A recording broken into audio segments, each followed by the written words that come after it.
Hello and welcome back to Journal Club.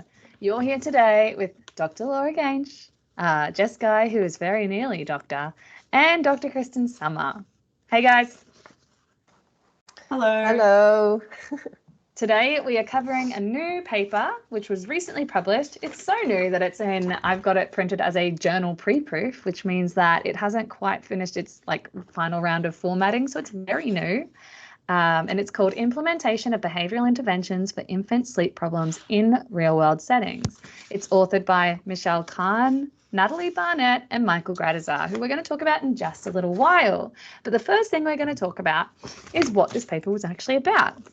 So their objectives were to compare the real-world frequency, timing, duration, difficulty, and helpfulness of their 3 infant behavioural sleep intervention approaches: unmodified extinction, also known as cry it out; modified extinction, also known as FERBA, intermittent responding, intermittent comforting, space soothing, all of those kinds of things; and parental presence, which is where the parent stays in the room continuously but does not provide any additional support to the infant. That's generally known as something like camping it out, or I can't remember the other one, but that's generally what that is.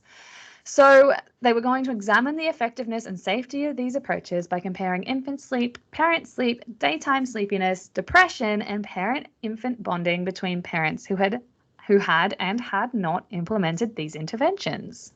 So they got 2,090 parents of US infants aged between 3 and 18 months. The parents completed online questionnaires regarding their infant sleep, their own sleep, their daytime sleepiness, depression levels, and parent-infant bonding. It was their infant sleep was assessed via objective, albeit exploratory, auto-video somnography data obtained from the 14 days prior to the survey completion. Now, auto-video somnography is a really long word for what the NANET monitor does. So this research has been supported by, and one of the authors on the paper is a NANET researcher. So this is really exploring the use of the monitor to assess infant sleep quality, infant wakefulness, infant sleep duration, all that kind of stuff. They found that 64% of parents reported implementing a behavioural sleep intervention, so FERBA, cry it out, or camping out. Unmodified and modified extinction, so FERBA and cry it out, were rated as significantly more difficult to implement compared with parental presence, but also as more helpful, shorter, and quicker to show improvements. The average age of the babies was 5.3 months, which is slightly less than the World Health Organization's recommendation of sleep training being enacted after 6 months of age. So this is a much younger population than we would expect. Infant nighttime sleep was longer and more consolidated in the unmodified and modified extinction groups compared with the parental presence and no behavioural sleep intervention groups. No differences were found between the behavioural sleep intervention groups in parent sleep, sleepiness, depression, or parent-infant bonding. Conclusions are: implementation of behavioural sleep interventions outside clinical settings is pervasive, it happens a lot, and occurs earlier than generally recommended. Well, there you go, it's in there. Unmodified and modified extinction were associated with longer and more consolidated infant sleep. We will talk about the specifics of what longer and more consolidated means in just a moment. Despite concerns regarding the potential harm of behavioural sleep interventions, implementation of these approaches was not linked with negative outcomes, providing additional evidence for their safety and effectiveness. And that was me reading the abstract, if you didn't notice. I had a few deviations. I'm sure you noticed which ones those were. But that is what the abstract says in full. That's what they say they looked at, how they did it, and what they found and concluded. So their major finding is that the auto-video somnography, the observations by the NANET video monitor, showed that babies who had had a behavioural sleep intervention, particularly the unmodified and modified extinction groups, so even the babies who have been slept trained using a method like cry it out, where the parents stayed in the room but didn't touch the baby, they found that they slept longer and more consolidated. That was their major finding. Jess, do you want to kick us off with what that difference in number of awakenings and length of time sleeping was? Yeah, so what I noted down, and correct me if you read something else or there was more to it, but this is what I got was like 10, so overnight sleep, total duration in modified and unmodified extinction was around 10.5 hours on average. And the range was slightly smaller. I think I'd have to go back to the graph, but I think it would have been like, 9.5 to 11 or something like that. So it was a smaller range. In parental presence and no behavioral sleep intervention, it was around 10 hours on average. And the range was a little larger. So, maybe plus or minus 2 hours instead of plus or minus 1 hour. It looked like it was about 3 versus 4 awakenings for those same different groups, modified and unmodified, and then parental presence or no behavioral sleep interventions. So 3 for the sleep trained, modified and unmodified, 4 for not sleep trained or parental presence, and 1 versus 2 crib visits. So 1 in modified and unmodified, 2 in parental presence and no sleep intervention in 3 to 11 months, but then virtually no difference in crib visits by 12 to 18 months age group. Is that what you had? Yep, I was just pulling up the graph to have a look at exactly what you're talking about. So in the table, it basically varies from 9 hours and 35 minutes to 9 hours and 59 minutes for the unmodified sleep training. So I didn't get that it goes all the way to 11 hours. I don't know if that's on the graph, but I pulled the numbers from the table.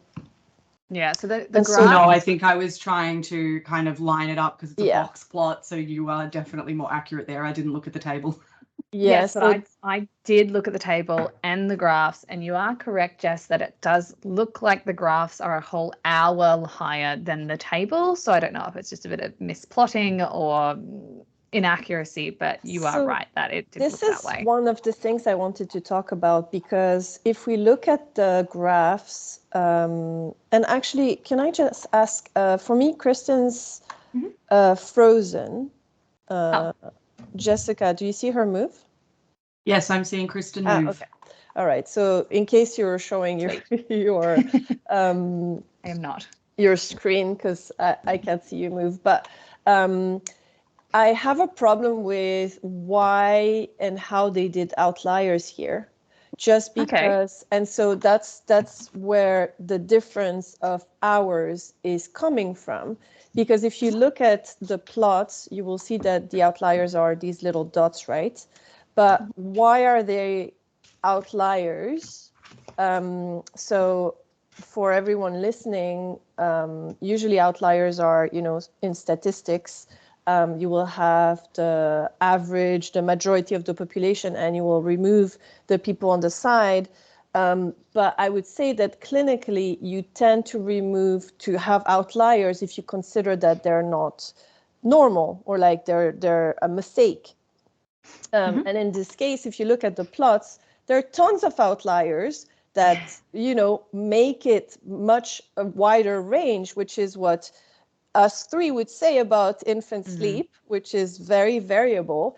But because they wanted to keep it more, and I guess they wanted to get a difference, they remove all these data points and say, oh, those are outliers and we don't count them. And I have a big problem with that already, because if you look at the, even the average of awakenings, you get a similar range. Of course, you might have different numbers, but still, it's like, why are those kids considered outliers? I do remember seeing that they said they Windsorized outliers. Where is it? They said 0.2% and 0.5%, something like that. And what is that so 2,090 participants times 0.02% is 41 participants in the 0.2%, and 104 participants. Okay, that is a lot of outliers. You're not wrong. So they Winsorized them. Why did they Winsorize them? And why did they? They don't explain anything else about the outliers. They just said that. They just said that's how they classified them. But for me, that's one of the problems in the sleep science, right? It's like, oh, those guys, and I don't know, when I did, sleep lab, and research is different, obviously, but when you measure someone's sleep, you're not going to be like, ooh, this wake was abnormal, I'm going to remove it out. It's a little bit weird to me. Yeah. And again, and if we go back to the numbers of the night sleep and the length, if we look more like clinically, right, you go from 9 hours and a half to 9 hours and 50 minutes.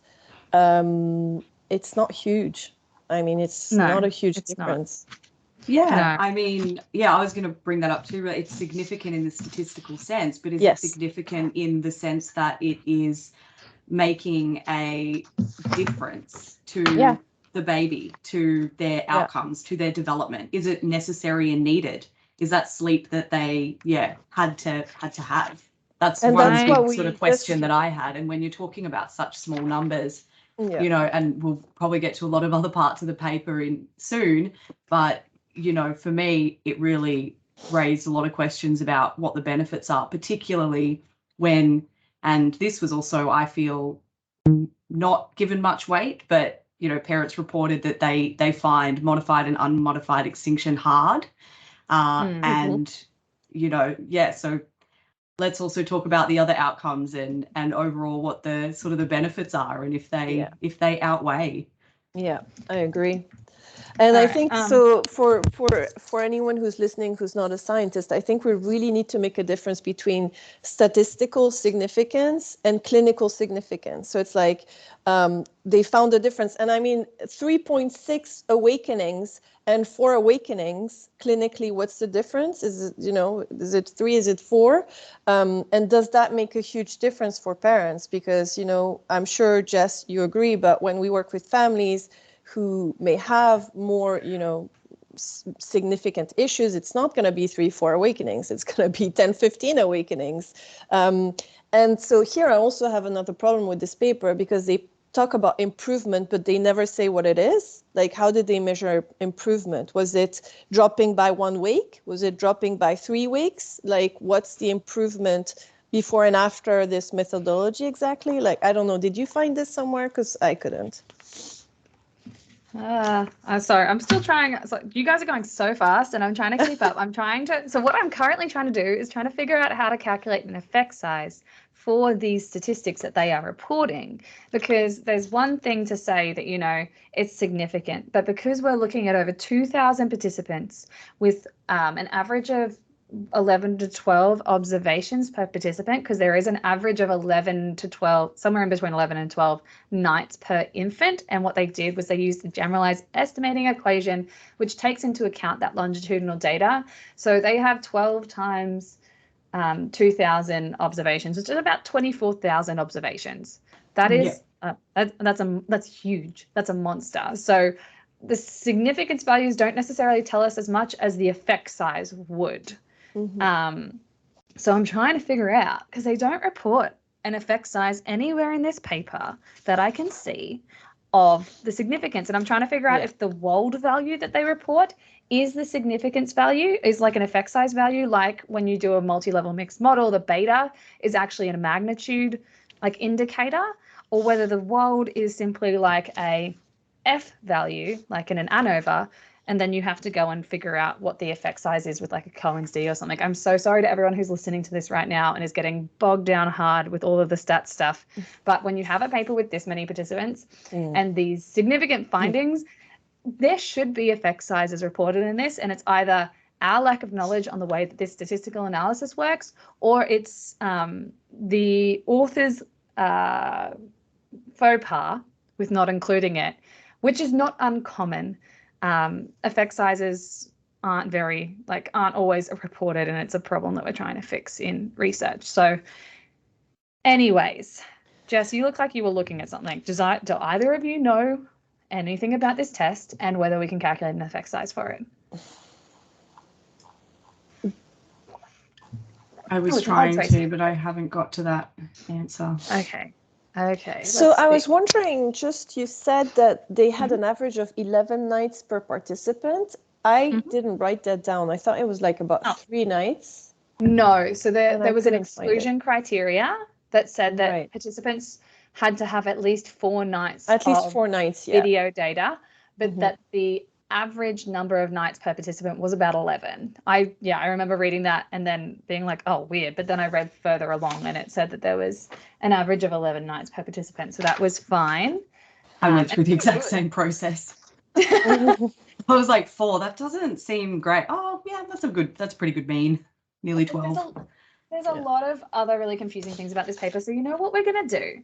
We're going to step back from the effect size issues for a second. And we might drop in later in the feed or update next journal club. I don't know, but it's not the time to try and figure out how to get an effect size, an odds ratio by the sounds of it, for a WOLD test. And what we're going to do instead is we're just going to step through the paper in and of itself. So let's just stop confusing everyone who's listening. You guys don't need that from us right now. And you know what we're going to do before we even step through it? We're going to go to the title page. We don't usually do this, but because this is a funded paper by Nanette, which is a company and organization that sells products for infant sleep-in cribs, it seems important for us to walk through who the authors are, to kind of evaluate whether there is a conflict of interest or bias, because that's something that we generally do actually do. So the first author is Michelle Khan. I don't know if I'm saying that right. Her name is Michal. Apologies, Michelle, if that's not how we say your name. But essentially, Michelle looks at her research interest is in, she's a postdoctoral fellow, which is what I am, at the College of Education, Psychology and Social Work at Flinders University, Australia. Her research focuses on evidence-based treatments for pediatric sleep-related problems and anxiety, as well as on parental tolerance for infant crying and its links with sleep development. So what this tells us is that she does work in the pediatric sleep domain.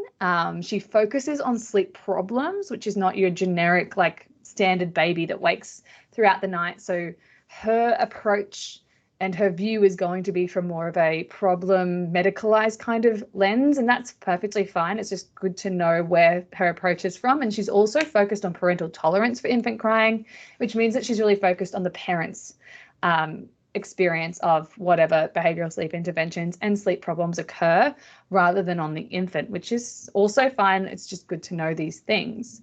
The next author is Natalie Barnett. Natalie Barnett is the scientist at Nanette. So she is the member of Nanette. She is a PhD, so that's awesome. The funding came from Nanette. And so it says that the support was by Nanette, research grant to Flinders University, which is where Michelle works. Michelle, Natalie, and Michael Gradazar, who is the third author, all serve as consultants for Nanette. Shall we mention what Nanette is, just in case some people don't know? Yeah, so Nanette is the smartest baby monitor is how they market themselves on Instagram. So I've got the Instagram page up here. They say they use tech, experts, and real personalized data to help families stay connected and get better sleep from anywhere, anytime. I opened up their Instagram page to get a sense of where they kind of sit on the infant sleep spectrum, because it tends to vary. And this is a US company, and the US perspective, the medicalized, like the medical arena, and their view of infant sleep in general, even just normal infant sleep, is one that emphasizes independent sleep, that emphasizes any wake as a problem, and encourages sleep training. So this is a US population that kind of comes from that background. And that is seen in a number of people that actually engaged in behavioral sleep interventions, such as modified and unmodified extinction. So I was really surprised by those numbers, and I'm going to pull them up here just before we get back into who these authors are. So 756 parents, no, that's not the right one. Hold on 2 seconds. Here it is. So 42% of parents in the final sample implemented modified extinction, which is FERBA. So that's 893 parents. 578 parents, 27% of the sample, implemented cry it out, which I was very surprised by because I thought cry it out was basically dead. I didn't realize that it was still being practiced in this way. That's where you put the baby in the room, close the door, and don't come back until the morning. And that was, so there was 27% of participants in that sample that did that, as opposed to only 210 parents, 10% of the sample, that did the parental presence, which is where they just kind of stand there and don't touch the baby. And then there was 36% of the sample, 756 parents, who did nothing. So they were the second highest number of people in the study. So FERBA parents were 893, and then it was no intervention at all was 756, and then it stepped down to a few hundred, or 578 for unmodified extinction. So that tells you a little bit about the parents who are using the monitor. So this is not an impartial sample. This is a sample that uses the Nanit monitor. These participants were recruited based on whether they had the Nanit monitor at home. And so it tells you that the people who need these monitors and want them might be more biased towards one approach in parenting and infant sleep than another. We don't know, but we have to take that into account. Now, the final author on the paper is Michael Gradazar. So Michael Gradazar is a professor and director and clinical psychologist at the Child and Adolescent Sleep Clinic at Wink Australia at Wink Sleep in Australia, and the head of sleep science at Sleep Cycle in Sweden. Dr. Gradazar has specialized in the treatment of pediatric sleep problems since 2006. He has provided training to over 420 psychologists throughout Australia on the treatment of pediatric sleep disorders and published several research studies evaluating the treatment of insomnia and circadian rhythm disorders in children, adolescents, and adults. So Michael Gradazar focuses on sleep disorders and sleep problems again. So really it's a medicalized approach. He also has an app called Sleep Cycle, which is focused on improving parent sleep. So we really are focusing here on how to improve parent sleep. He sells at Wink a bunch of courses all relating to teen and adult sleep improvement, and he still has that clinic which is focused on child and adolescent sleep. So these are the authors, and this is the lens through which they're conducting the research, and this is their conflict of interest and bias. But it's fine for us to know that. You can still be very objective and unbiased when you do these things. Okay, I'm sick of talking. Who wants to go through the next part of the methods? I just wanted to say also that the Nanit, and they talk about this a little bit, but it's quite expensive. Is it? So if you want, well, it's between $200 US dollars and $330 US dollars. So it's not one of those, cheap kind of monitors. So, and it does influence also the kind of population who would buy it, obviously, who has enough cash to spend that kind of money. But they do mention it, and they do mention it at the end, the kind of population that they have and, the social status, etc. I wanted to talk about the methodology, and I think Jessica agreed with my observations when we were discussing just before.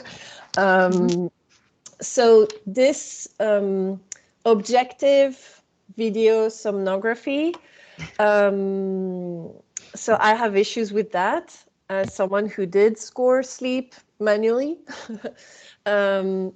So they do mention their own paper, and that's the thing. It's not even a paper. So it's a poster presentation, and that's what they reference to, saying that it was reliable.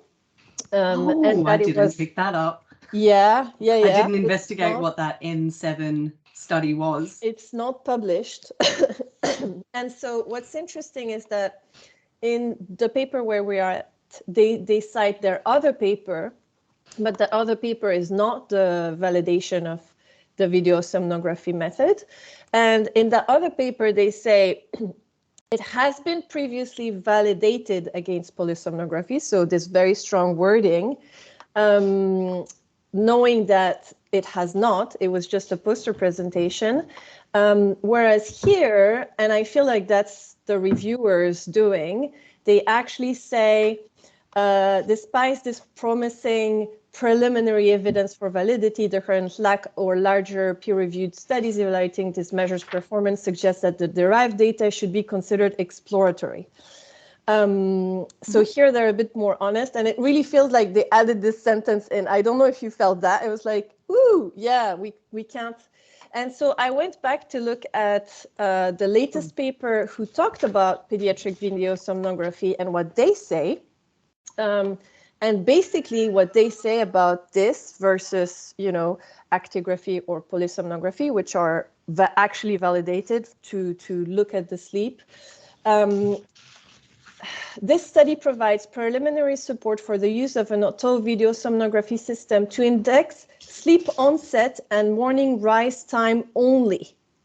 So it is not reliable for wakes or anything like that at the moment. Oh, no. It's supposedly just reliable for knowing when the child falls asleep and when the child wakes up. And I think this is really important, especially because we were already discussing, the 3 and 4 wakes.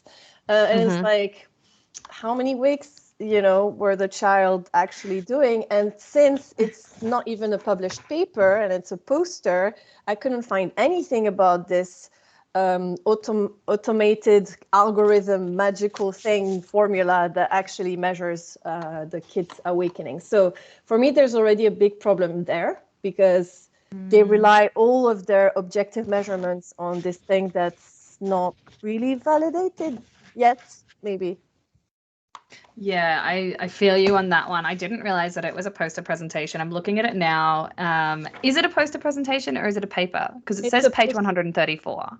It's a poster presentation, no?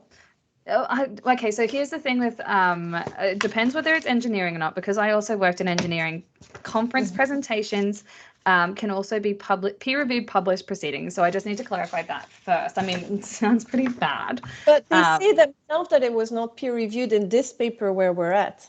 So they said, despite this promising preliminary evidence for validity, the current lack of larger peer-reviewed studies, blah, blah, blah. And then they also mentioned that this was validated on 7 children, which is going back to this kind of preliminary poster presentation kind of study. Yes and no. I hate to be the bearer, I hate to be that person that argues, but because if this is a computer science paper, a user study with 7 participants is not invalid. It's just that's the norm in the field. So there is a paper right up here. I don't see an actual publication though. So usually when I publish in conferences, because I published in engineering conferences as well, it usually has a PDF download that looks like a normal publication, and this just looks like a brief summary, although it says article. I don't know. This is very confusing. It has a DOI. It doesn't necessarily say whether it's been peer-reviewed. That would take more research to know if they have peer-reviewed every entry into the conference, because it sometimes happens. What it does say is... but the conference was European respiratory. It was not a computer conference. Huh? It was a respiratory conference. Yes, but I don't know how it works in respiratory. I don't know how it works in medical conferences. To be totally honest with you, I don't know if it is more likely to be like a psychology conference, which is not peer-reviewed and is not published and treated as a publication, or whether it's more like the engineering field where it is treated as a publication and it is peer-reviewed. Because the proceedings are published, because this is published, I am erring towards the side that this is a publication. It's just a very, very limited one. It's a published abstract, essentially. This is an ERS Sleep and Breathing Conference abstract. Yeah. No full text version is available. Further material to accompany this conference is available at ERS Education. I think that it might not be, but because we don't know enough, we can't make that call. But what it does say is that they compared the specificity was higher for the camera than the actigraphy, but we can't see any of the data. The accuracy was higher for the camera than the actigraphy, but I can't say for certain whether 7 infants is enough to clarify this. It definitely does need more information, but that's where we're at right now. So it is a bit complicated. It sounds like they've had to walk back their description of it a bit, whether that's their own doing and it just reads like someone else has asked them to do it, or whether it is reviewer promoted, doesn't really make a difference, because that's the purpose of peer review, is to make us explain our research and our claims a bit better. I've certainly been told to walk my claims in my research back. I'm currently in the middle of revising a paper that's been sent back to me for the second time, being told to be more gentle in my claims. So I feel that pain. But I think you are correct that all it really looks at is wakes and sleep onset. And I think that I read, there it is, an awakening is something that lasts a minimum of 3 minutes within the nocturnal sleep period. And it never really describes what an awakening is or looks like, just the number of them. So is it movement, or is it calling? Is it sound? Or is it removal from the cot or interaction with the cot? It doesn't really clarify. I don't know. For me, it was only movement. I think it's only... Yeah. It's a good question. It's based on the movement of the entire body rather than only the ankle or wrist, which is, good. We want that. And computer vision is getting better to be able to do that. I do wonder whether, so they sell sheets which help the computer vision algorithm be more accurate because it uses the patterns as markers. I do wonder how many parents use that as opposed to just the standard monitor, but that should be variation that's pretty randomly distributed across groups, you would hope. So it shouldn't make too much of a difference.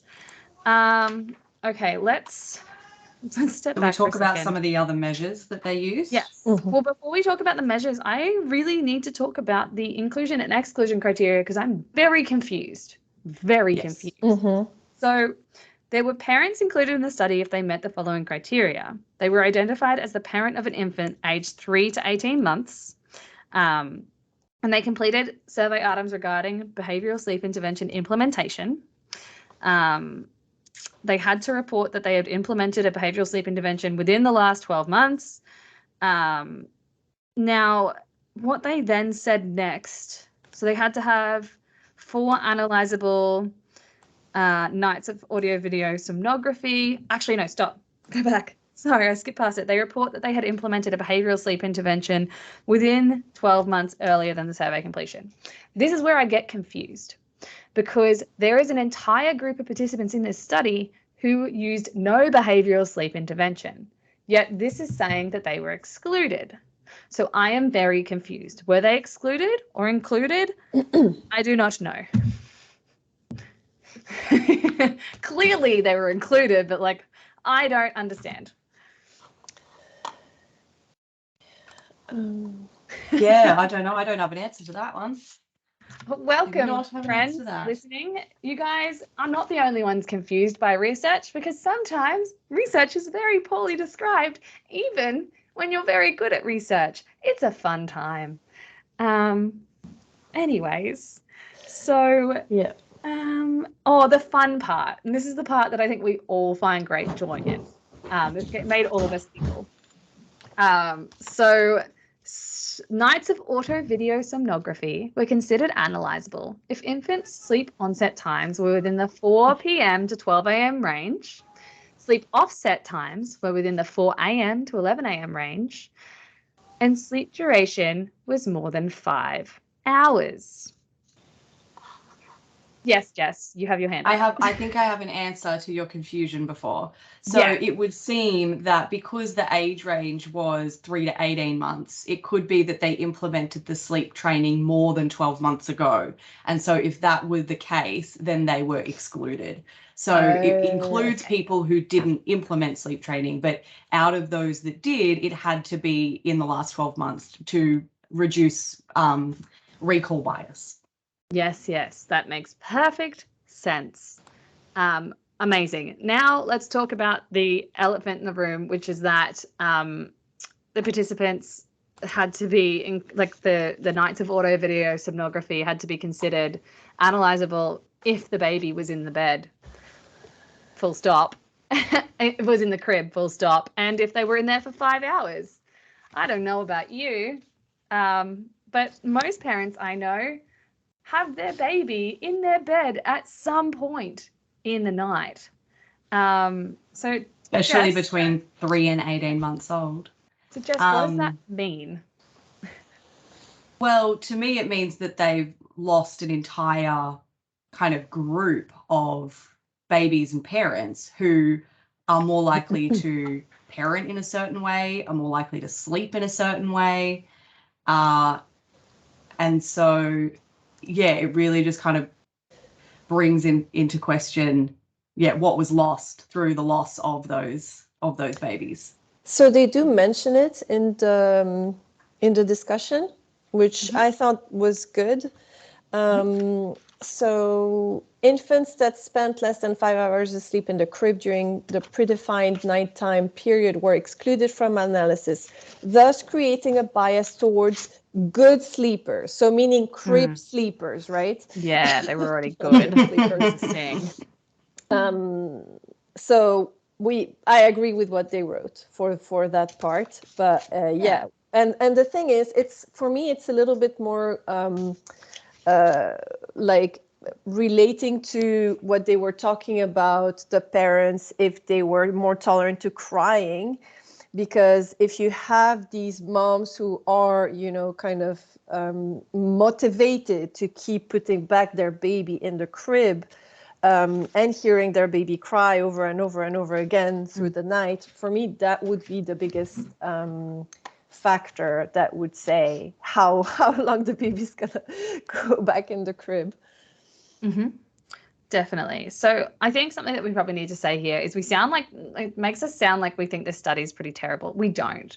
We absolutely don't think it's pretty terrible. We think it's actually pretty objective and unbiased. It's not reporting as many details as we would like, and things aren't as easily findable as we want them to be. Like, I couldn't find the appendix that they cited in the paper to figure out what parental presence was, but I went to a different paper and found it. So it's a lot more work and a lot more confusion. So it's leaving out a few key details, but that's not uncommon in research.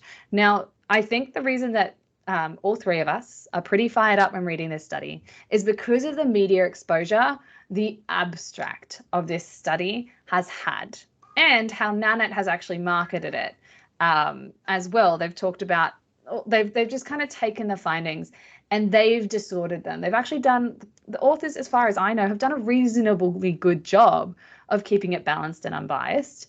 I think Laura particularly considering no. I mean, I mostly agree with you. Like, I think that in a lot of ways this paper is objective in terms of it reporting what it found. But there's still, it gets kind of complicated to me. I could kind of go on all day because there's so many influences that, in the sense of the narrative that is chosen or the interpretation and the story that's written, because it's really building off the other behavioral sleep intervention research. And that in itself has also got a whole lot of other things. That's a whole thing. But there are so many other things that can be pulled out of this paper, in my opinion, and with my own, biases and thoughts and views that I still think are also, objectively looking at the research, but then, coming up with a little bit of a different conclusion. So in that sense, like, they're not wrong and we're not wrong, but there are different ways to look at things, and there are different things that you could talk about and different conclusions that you can make. Absolutely. Okay, so let's talk about some of the different findings then. We'll just move on now because we're getting really bogged down in details and we've been talking for almost an hour. So let's talk about the different details. Jess or Laura, one of you want to discuss let's just go through, I'm at table 3, the auto video sonography results. Who wants to talk through all of that? I mean, we've already discussed it briefly. Let's just go through it and describe the differences between the groups and things like that so that we have an idea of what the auto video sonography has. So back to the sleep duration. So that's what we were saying at the very beginning. It varied from, so 9.94 is actually 9 hours and 56 minutes for the unmodified extinction, and for the parents who didn't do any kind of training, it was 9 hours and 37. But we did mention that apparently the graphs showed something different, right? Slightly. So, yeah, it wasn't as clear. Yeah. And so in terms of the nighttime awakenings, it went from 3.63 in the unmodified extinction. Modified extinction was similar. With the parental presence, it was 4.11, and then similar for the parents who did nothing. And here we already discussed a little bit, the statistical difference and what it means clinically and how much 3 or 4 awakenings would make. Well, Jess, you actually kind of already summarized this. I guess we didn't really look at all the other parent report from the questionnaires. But what they said in the paper was there was no consequence of any of the kind of trainings on parent sleep quality, daytime sleepiness, depressive symptoms, and bonding is their conclusion. Yes. Yeah, that was really interesting. So it's a huge finding, right?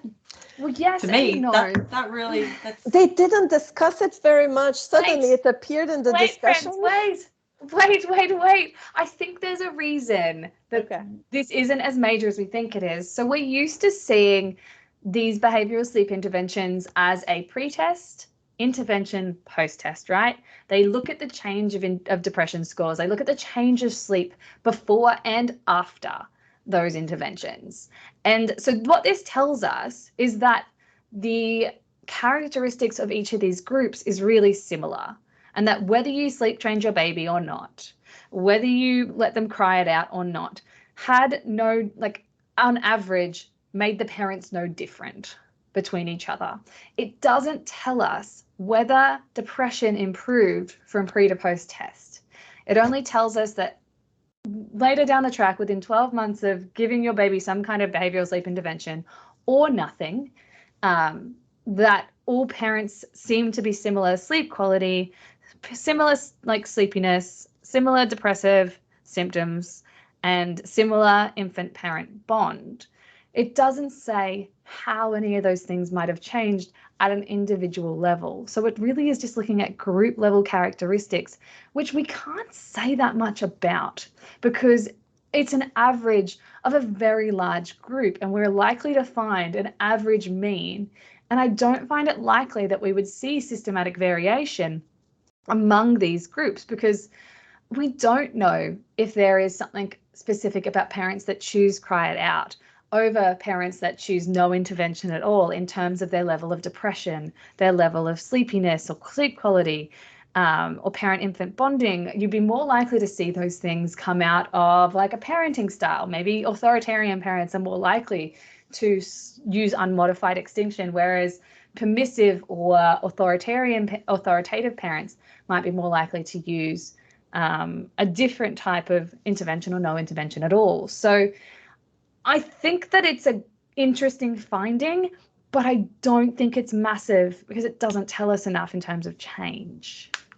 So I'd agree with what you're saying, but I guess where I felt, and maybe the word huge was a little much, but when sleep training is a, pretty standard prescribed thing. Like the society that we're in Australia, you know, Kristen and I at least, in the US where these parents were, it's almost expected, you know, it's like a rite of passage of parenting and you should do this. So to me, when it's being recommended on a population level, then I did find it important to say that on a population level, we're not finding that it makes a difference to parent mental health, to parent sleep, which out of all of the arguments I've seen for sleep training, you know, especially on an individual level, I find that at least, you know, one that I can't completely discount, that if a parent is so desperate that, you know, what they need to do, and even if that is modified extinction and we're not sure what the risks might be, that in their particular case it could outweigh those, you know, the benefits could outweigh the risks for them. But that's not how sleep training happens. Sleep training happens on a massive scale in everyday families, day to day, sleep problems or not, mental health problems or not. And so viewing it in that context, I think, adds something. Yes, I do think that the peer reviewer in me is going to come out now and say that we can't say that there is no difference or there is a difference, because that's a change score terminology. What we can say is that the groups of parents look similar, that they don't vary on average in terms of how poor their sleep quality is, how sleepy they are, how depressed they are, or whether they have a good or bad infant bond. And I think that's really important for people who do sleep train their infants to know that there is not necessarily a significant difference when it's such a big sample on impaired infant bonding, because I do know that that is something that many people worry about. And I had questions on TikTok about how they actually measured infant bonding. And it's actually a standardized validated measure. It's the postpartum bonding questionnaire, which is a self-report measure of the parent-infant relationship. It comprises 25 items, e.g. I feel distant from my baby, each rated on a scale from 0, never, to 5, always. So this is really about the parent's perception of the bond with the infant. Something else that could be really interesting to look at here is actually attachment styles, to see if it varies with attachment, but we've also seen that it doesn't. We've had those studies around before. It's a really hard thing to kind of navigate, that one, but at least it says that there's no difference in between any of the groups in terms of parent-infant impaired bonding, though I would like to have seen some Bayesian analysis on these null findings, but because it's such a big sample, I am more confident that it is actually a null finding. So one thing that did bother me a little bit in some of the media representation is that it is being talked about as attachment, and attachment and bonding are two different things. They're two very different things. And so, conflating the two and, you know, presenting this as a finding that behavioral sleep interventions don't affect attachment, that might be true, but this study does not show that, you know, this study did not investigate that. Yes. So for all of you guys listening at home, so you just heard that the parent bonding questionnaire is about how the parent feels towards their child. Attachment looks at the discrete behaviors a child makes in the strange situation when the mother leaves the room and re-enters the room, and classifies attachment based on 4 different styles of behavior.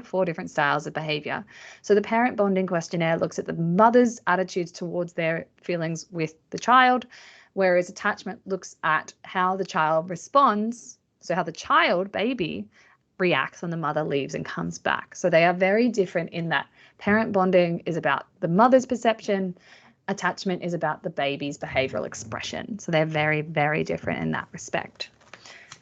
Okay. I also thought it was interesting that out of all of these measures, they basically kind of summarized it as our findings further coincide with recent evidence for the safety of parental use of occasionally or even frequently leaving babies to cry it out, when I felt like the measurements were, you know, not really focused on the baby's function and like well-being. So it's like it doesn't affect the bond and the depression of the parents. Like it's very parents focused. if that makes sense. And then how did they come out and be like, ooh, you can leave your baby to cry, it's safe? I don't know. It felt really out of place in the paper.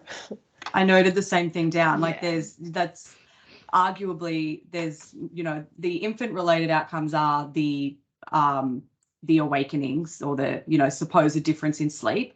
But in terms of, infant related emotional or developmental outcomes, there aren't any, because parent-child bonding is not one.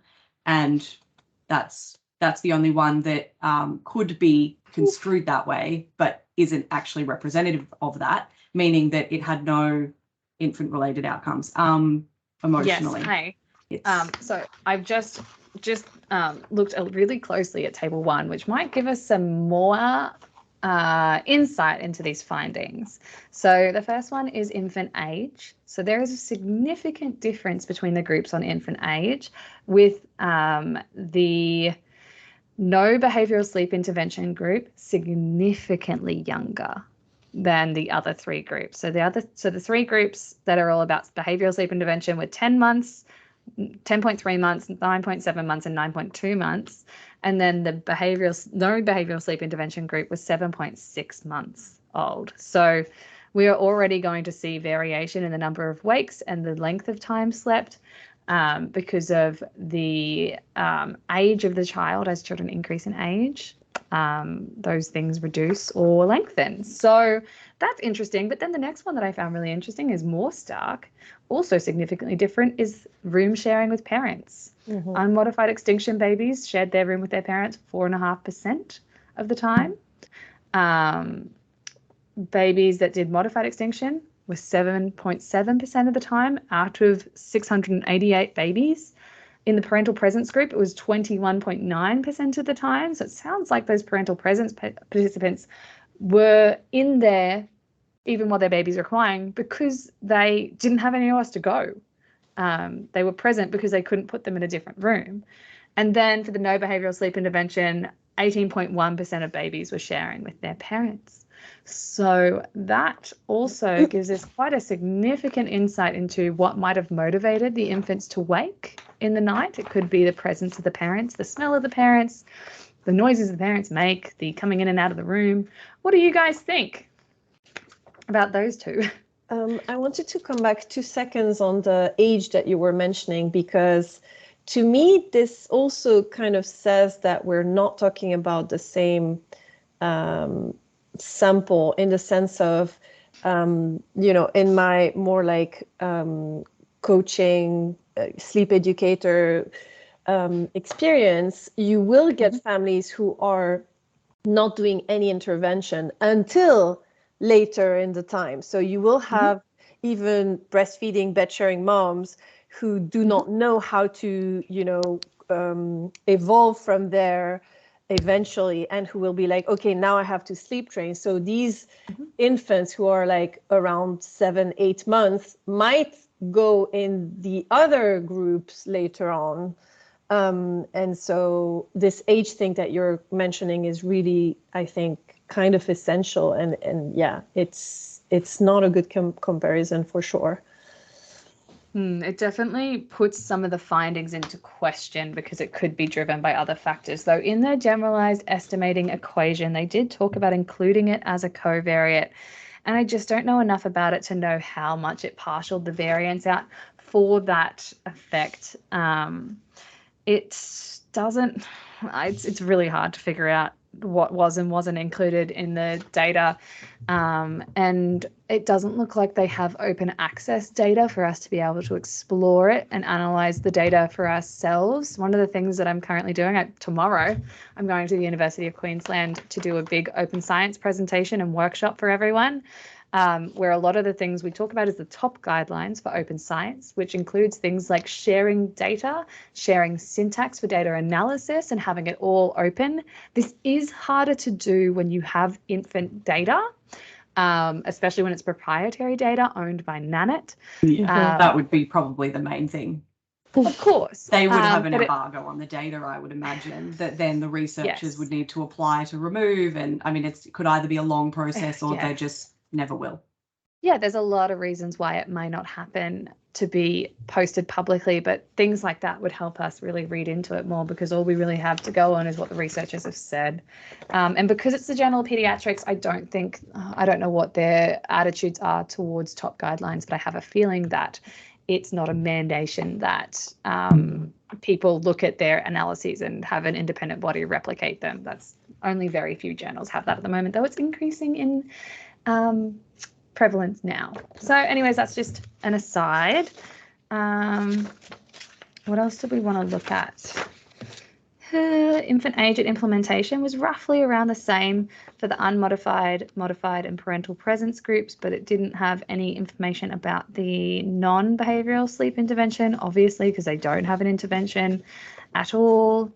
The intervention was implemented for 25 days in the unmodified extinction group on average. 25 days?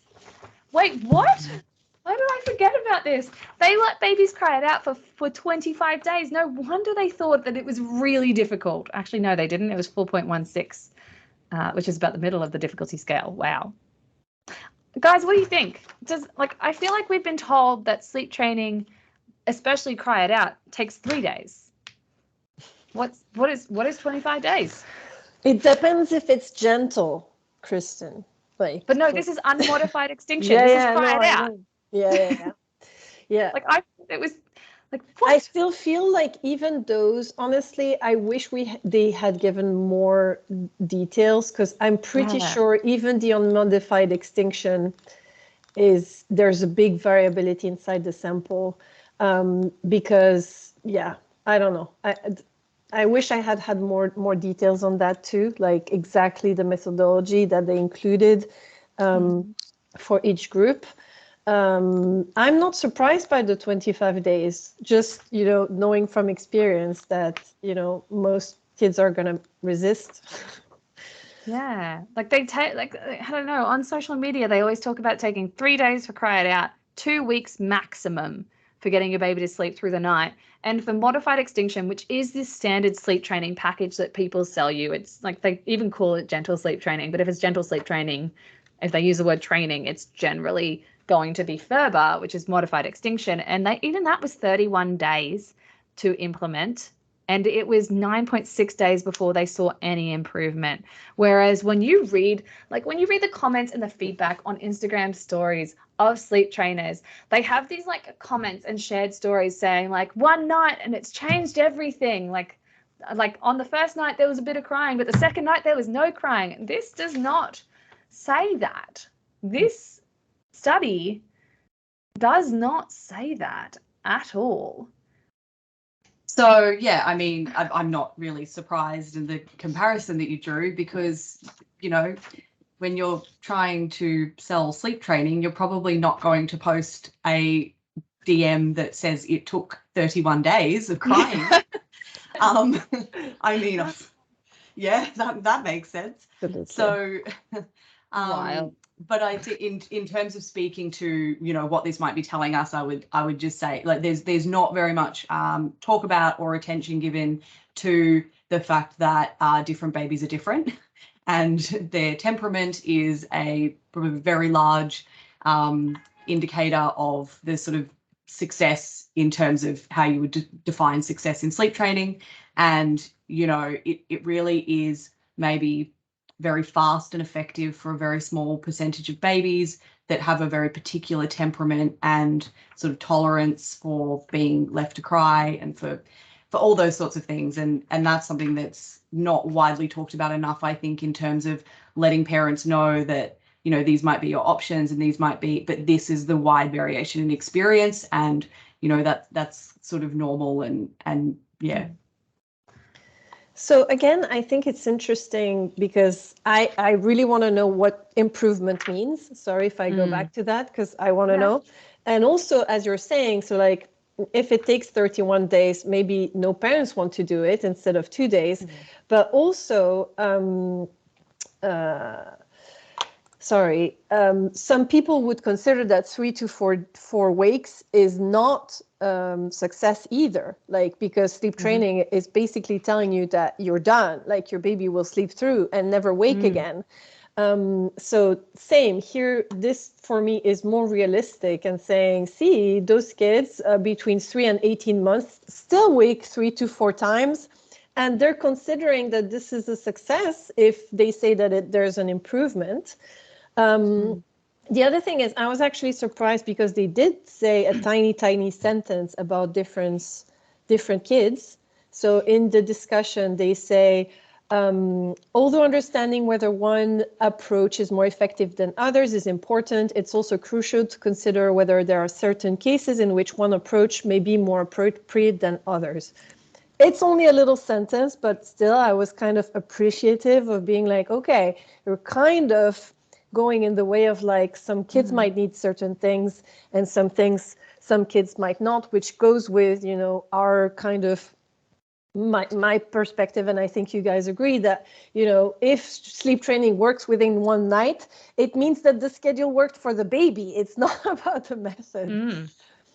Definitely. I find that this data here, potentially this data here, is the most important and interesting thing that we should share with parents widely. Like, this should probably be, like, I'm sure you guys are already like raring to like put up an Instagram post saying like, the data does not reflect the common claims that sleep trainers post on social media. The data tells us that you can implement these, and if you want to, that's absolutely your prerogative, and it could be the right thing for your family. But here's the information you need to know, because if you don't know this, you might be less likely to proceed with that intervention because you were told it would take 3 days and it took 25. So knowing that the average length of implementation took X, knowing that how long it took to see an improvement was 10 days, knowing that the change or improvement that you can expect is 1 less wake a night and 20 minutes more sleep might actually be really interesting things. Now, we can't just say that because those are averages. On average, those are the differences, and different children do different things, and these aren't change scores. But on average, that's how much these groups are varying. So it kind of takes people off of a pedestal that were like, I sleep trained my baby, therefore I'm doing the best for their sleep. How could you not sleep train your baby? You are destroying their sleep. You're ruining their cognitive development and stuff. It really undermines all of that rhetoric and posturing, because it's saying, you know, there's very little difference between the babies who were sleep trained and those who were not. And there's very little difference between the parents. And we're not talking about 12 hours night either, shall I say? Like, no, is that 9? What is it, 9 and 10? No, not even. Let's say 10 hours, but this is also more towards what we tend to say, that the total sleep time is not quite the 12 hours a night. 7 to 7. Wow. Sadly, I love this study. You know what? I really like this study. I feel like it gives a really realistic perspective of what average sleep looks like for babies that are sleep trained and those that are not. I think that's really valuable. So I think that's awesome. I agree. Thank you, Nanette. Thank you, Michelle Khan. Who else is it? Michael Gradazar and Natalie Barnett. This is excellent. We love it. It tells us many things. What are your final thoughts, guys? Because we've been talking for too long. Yeah, we really have. I think there was just a lot more to unpack there than I even kind of got on my first or second read through on my own. My sort of overall takeaway was that, it didn't really seem super compelling in support of sleep training as being particularly effective at the main thing that it's sort of designed to do and sold to do. And so really depending on individual factors in, a parent and a family, then I think, like you were saying, Kristen, really with those results, is like, it's really important to know that, because, if you do find it really hard, if it feels like it goes against everything that you feel is right, then, I think understanding what the possible or average, benefit is likely to be is a piece of information that you need to have in deciding whether or not it's something that you want to do.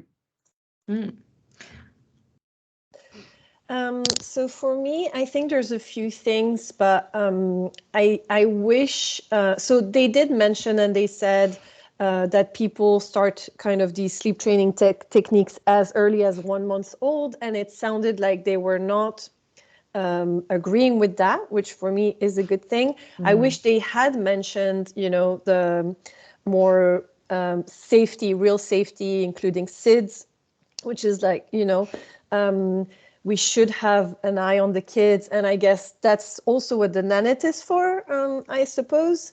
They also mentioned, they were kind of critical, I felt, with like people doing sleep training, not in a, I guess, sleep training school, like that, people should do it more with supervision. And I would argue that if people wanted to sleep train their kids so young, then I would rather they are in a clinical space and watched to make sure that nothing happens to them, even though, again.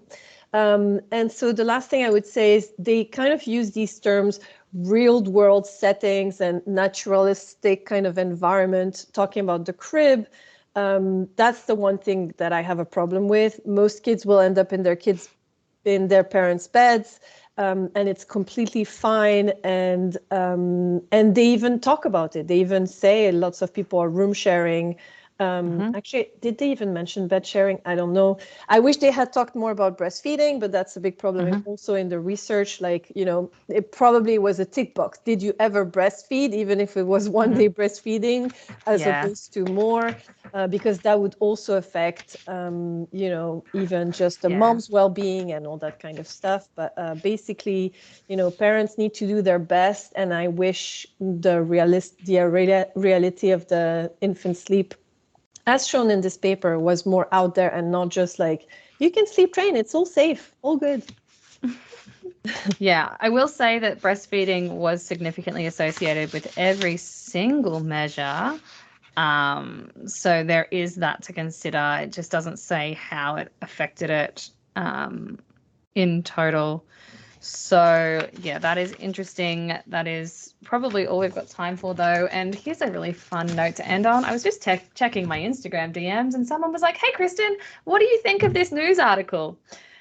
And the title is Journal of Pediatric Study finds baby sleep training safe and vital to stopping infants' insomnia. And as we've just discussed, it doesn't stop infant insomnia. It's not vital. And we don't really know if it's safe because nothing really told us that. All it's really told us is that that person misread the abstract and then put it on the internet.